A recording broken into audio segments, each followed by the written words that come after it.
हम दिखाते हैं सच। नमस्कार, 11 बिहार न्यूज देख रहे हैं और अयोध्या में हूँ और कथावाचक शालिनी त्रिपाठी से चाहेंगे कि जोन आपको निमंत्रण दिए हैं नेपाली बाबा, उनके लिए आप क्या कहा? परम तपस्वी संत हैं और बहुत ही सहज भी है, सरल है, तपस्वी है। जैसा कि पहले तो मैं मिली नहीं थी, लेकिन यहाँ मिलने के बाद ऐसा अनुभव हुआ और सबने बताया कि उन्होंने अन्न का भी त्याग कर दिया है बहुत वर्षों से। बड़े ही अच्छे संत हैं और उन्होंने बुलाया और मेरे लिए भी सौभाग्य का भी अवसर था कि अयोध्या में आके अपनी वाणी पवित्र जिन राम जी के गुणगान इतने वर्षों से हो रहे हैं, उनके अभिनंदन में आके स्वयं की वाणी पवित्र। मुझे छत्तीसगढ़ जाना था, लेकिन हाँ, और सबसे अच्छा तो ये लगा कि नेपाली बाबा जी ने मुझे यहाँ बुलाया और कथा के बाद पता नहीं क्या हुआ, उनको वात्सल्य हुआ या उनकी कृपा आशीर्वाद करे हैं। उन्होंने सबके बीच में संबोधन किया कि आज से आप मेरी बिटिया रहेंगी। तो एक संत की बिटिया होना मेरे लिए बहुत सौभाग्य की बात है। पूरे संबोधन में उन्होंने कहा कि आज के बाद आप मेरी बिटिया। यहाँ पूरा आयोजन में प्रधानमंत्री है, मुख्यमंत्री योगी सरकार के लिए 2 शब्द कह दीजिए, क्या कहेंगे? ये बहुत ही अच्छा है और अच्छे कार्य कर रहे हैं, धर्म की स्थापना कर रहे हैं, राम जी की स्थापना करने का, रामो विग्रहवान धर्म। तो हम बस यही कहेंगे कि जिस प्रकार आप राम जी को स्थापित कर रहे हैं, उसी प्रकार धर्म भी स्थापित हो और राम राज्य केवल हमारी परिकल्पना में ना हो, वो राम राज्य आए और हर प्रकार से आए, हर घर में आए। ये हम कहेंगे माननीय प्रधानमंत्री मोदी जी को भी और हमारे उत्तर प्रदेश के मुख्यमंत्री श्री योगी जी को भी कि आप जैसे संतों का आदर करते हैं। हम आए हवन में, हमारे मुख्यमंत्री जी भी आए, संतों का जो आदर कर रहे हैं, ये कहते हैं भरत भूमि रही राम। तो उस समय त्रेता में भगवान ने भरत जी से कह दिया कि भरत आपके रहे। वशिष्ठ जी ने भी कहा कि ये अयोध्या की भूमि भरत ने बचाया है, नहीं तो राम विरह में शायद ये नहीं रह पाते। तो संतों के रखने से ही ये भारत की भूमि रही है। तो हमारे मुख्यमंत्री जी भी और प्रधानमंत्री जी भी जो संतों का आदर करते हैं, तो इससे लगता है कि राम राज्य आएगा राम आएगा। एक सवाल नीरज जी की तरफ से ही है ना, हमारे साथी हैं, कि राहुल गांधी के बारे में आप क्या सोचती हैं और वो कैसा कार्य कर रहे हैं? क्या आने वाले समय में वो क्या प्रधानमंत्री इस देश के होने जा रहे हैं? अब तो ये राम जी जिसको हमने कहा ना कि करे करावे आप सब जनय बड़ा ही दे, राम जी करने वाले कराने वाले राम जी, तो अगर उनका पुण्य होगा, राम जी चाहेंगे। राहुल जी अच्छे नेता हैं? बिल्कुल, हाँ, अच्छे एजुकेटेड भी हैं और जैसा लोग ने भी यही मोदी से ज्यादा पढ़े लिखे हैं। जी, जय सिया राम। मैं यहाँ पर कवरेज करने के लिए जब आया था पहली दफा, तो एक कथावाचक के तौर पर आपकी वाणी जब हमारी कानों में पड़ रही थी, हमने तभी तय कर लिया था कि मुझे इंटरव्यू करना है। तो सबसे पहले मैं ये चाहूँगा कि आप अपना परिचय दें, क्योंकि जैसा कि मैंने बताया कि मैं आस्तिक हूँ, इसलिए मुझे ज़्यादा जानकारी नहीं है। कोई बहुत बड़ा परिचय नहीं है हमारा जी, जैसे बस केवल शालिनी त्रिपाठी नाम था। काशी में पुरुषोत्तम मास में कथा होती है नाट्य मेले में, वहाँ के विद्वानों ने, काशी के विद्वानों ने, बहुत छोटी अवस्था थी हमारी, 6 वर्ष के थे तब से कथा प्रारंभ हुई। तो काशी के विद्वानों ने एक उपाधि लगा दी मानस मयूरी, तब से लोग मानस मयूरी शालिनी त्रिपाठी जानते हैं। बहुत छोटी सी अवस्था थी, अभी तो कथा कहते कहते 18 से 19 वर्ष हुआ होगा। तो ज़्यादा और पढ़ाई हमारी जैसे सबकी होती है वैसे भी हुई है जी। मैंने सुना है कि आप 5 से 6 वर्ष की उम्र में ही आपने कथा वाचन करना शुरू कर दिया था, सच है? देखिए कि जी इस उम्र में आमतौर पर बच्चियां खेलने कूदने में, मस्ती करने में और खिलौनों की जीत करती हुई नजर आती हैं, और ऐसे में भगवान और भगवंत से जुड़ाव कैसे हुआ? ये घर का माहौल ऐसा था, हमारी माता जी, हम कहीं किसी और आश्रम में नहीं गए, मतलब इस कुछ लोग जाते कथा की पढ़ाई के लिए, लेकिन हम कहीं नहीं गए। हमारी पढ़ाई जैसे स्कूल की चलती है वैसे चलती है। बस मेरी माता जी वो संस्कृत से आचार्य थी, तो उनकी इच्छा रही होगी कथा कहने की, तो बचपन से वो बहुत ही छोटे ले चले अपने नागरिया, अवध बिहारी सांवरिया, अवध बिहारी सांवरिया। सबको लेके भगवान आए और सब दर्शन करें, सब राममय हो। क्योंकि राम जी को क्या कहा जाता है, कहते रामो विग्रहवान धर्म।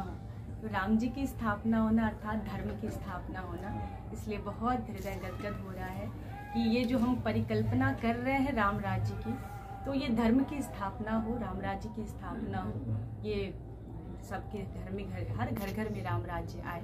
और ये तभी होगा जब केवल राम जी मंदिर में ना बैठे, राम जी सबके चरित्र में भी बैठे, हम सभी के हृदय में आए और हर घर में, जैसे राम जी ने माता पिता के वचन का पालन किया, कह दिया नास्ति शक्ति पितुर्वाक्यम समतिक्रमितुम मम, अर्थात सब कुछ टालने का सामर्थ्य है, युगों को टालने का सामर्थ्य है, लेकिन पिता के वचन टालने का सामर्थ्य नहीं है, शक्ति नहीं है मेरे अंदर। तो ऐसे राम जी के वचनों के हम अनुयायी हों, उनके चरित्र के अनुगामी हों, तो फिर हम भी राम राज्य अपने घर में ला सकते हैं। केवल राम राज्य ऐसे नहीं बनेगा, मूर्ति बिठाने से नहीं, बल्कि जब तक चरित्र में राम जी नहीं आएंगे तब तक राम राज्य आने वाला नहीं। और हमारे पास आंखें नहीं है, चलने की शक्ति है, सामर्थ्य है। तो कहते हैं वृद्धों की आंख, अनुभव की आंख मिल जाए और युवा की पांख हो जाए तो आसमान की ऊंचाई भी उड़ने के लिए कम हो जाती है। पांख हमारी हो और आंख हमारी वृद्धों की, बुजुर्गों की, बड़ों की हो जाए तो फिर हम जीवन की कोई भी ऊंचाई पार कर सकते हैं, उड़ सकते हैं। और की चाबी है, तो क्या ये सही होगा? नहीं, हर ताले की चाबी। शंकराचार्य ने विरोध किया था हाँ, इस मुहूर्त को लेकर, हमने सुना जी विरोध। तो अब दोनों में से किनको बजाएंगे आप? देखिए, दोनों ही राजा हैं। एक संतों के राजा हैं और एक देश के राजा हैं। शंकराचार्य भी अपने आप में कम नहीं होते, उन्हें भी ये देश समर्पित किया गया। चारों शंकराचार्य जो 4 पीठ के हैं, वो भी राजा हैं और वो भी राजा हैं। हम तो प्रजा हैं, हम तो दोनों को मानना है, तो किसको माना जाए, संत हैं। तो आज देश में ये तो है, राम को लेकर एक हिंदुओं में, सनातनियों में एक उत्साह देखा जा रहा है, हर कोई अपनी भावना को प्रकट कर रहा है। जी जी। तो मैं भी चाहता हूँ कि इस जो भव्य एक इवेंट घट रहा है, इसको आप अपनी भावनाओं में कैसे प्रदर्शित करेंगे, चाहे वो गद्य में हो चाहे वो पद्य में हो? इस समय तो जहाँ जा रहे हैं वह सब राम में दिख रहा है और इतना अद्भुत लग रहा है। तो गए भी थे दर्शन करने के लिए कनक बिहारी सरकार। वैसे हम 2019 में भी आए थे अयोध्या, ये मेरा दूसरी बार यात्रा रहा। तो उस समय से और इस समय से बिल्कुल, हम तो जब प्रवेश किए ना तो समझ में नहीं आया कि हम अयोध्या में आए हैं। बहुत परिवर्तन हो चुका है, परिवर्तन बहुत हुआ है, हर एक स्थान, हर एक कोना बदल गया है। और हमारे ये एक नहीं, अयोध्या ही नहीं, काशी में भी आप सभी आए, काशी भी बहुत सुंदर हो गया है। श्री काशी विश्वनाथ जी की पूरी गली गली बदल गई है। तो अयोध्या में भी आज वही हमें आनंद मिल रहा है। जैसे हम लोग श्रावण मास में काशी में होते हैं ना, तो 1 महीने श्रावण में बहुत अच्छा लगता है। तो ये अयोध्या हम जब से आए हैं, चारों तरफ कहीं ये संत महाराज, कहीं ये संत महाराज, सभी संतों का सानिध्य मिल रहा है और चारों तरफ जय श्री राम, जय श्री राम। हम तो जितनी देर है ये अपना समय बहुत सौभाग्यशाली अपने आप को समझ रहे हैं और बहुत आनंद हो रहा है। बस मन में भजन ही भजन, सब भजन गा रहे हैं, आनंद हो रहा है, बहुत अच्छा। तो अपनी भावनाओं को किसी 2 लाइनों में, चौपाई में, दोहों में जैसे कि इस समय कथा भी मेरी चल रही है। मेरा नियम है, जहाँ भी कथा करते हैं तो एक अर्धाली पे करते हैं। यहाँ भी कथा मेरी 4 दिवसों से चल रही है इसी अर्धाली पे।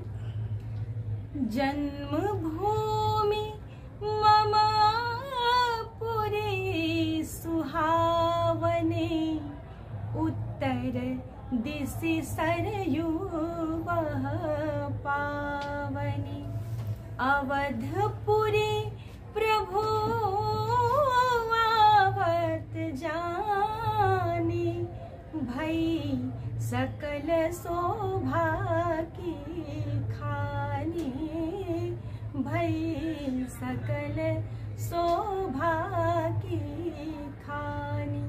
आज अयोध्या मानो पूरा शोभा की खान हो गई है, जैसे खान में हीरे भरे होते हैं, और एक भजन बड़ा मेरा प्रिय है, हम घर में छोटे थे तो भी गाया करते थे, और जो नहीं आ पाए अयोध्या उनके लिए भी है। चलो देखें अवध के लाल भी हंसी मन ले रहे, चलो देखें अवध के लाल भी हंसी मन ले रहे। अखिया दो रत्नारे सखी रे, अखिया दो रत्नारे सखी रे, विधु सम सोहत भाल बेहसी मन ले रहे। झूमे अवध मगन नर नारी, आज सबके सब अयोध्या में राम में सब नृत्य कर रहे हैं। अभी आपने कहा कि आप देख के आए हैं कि बहुत लोग नृत्य भी कर रहे हैं, तो झूमे अवध मगन नर नारी, झूमे अवध मगन नर नारी, मगन नर नारी। और अरे अजब अनोखी चाल बेहसी मन ले रहे, अरे आए दीन दयाल बेहसी मन ले रहे। चलो देखें अवध के लाल बेहसी मन ले रहे। सभी लोग एक बार बोलिए, प्रेम से बोलिए सियावर रामचंद्र की जय। चलिए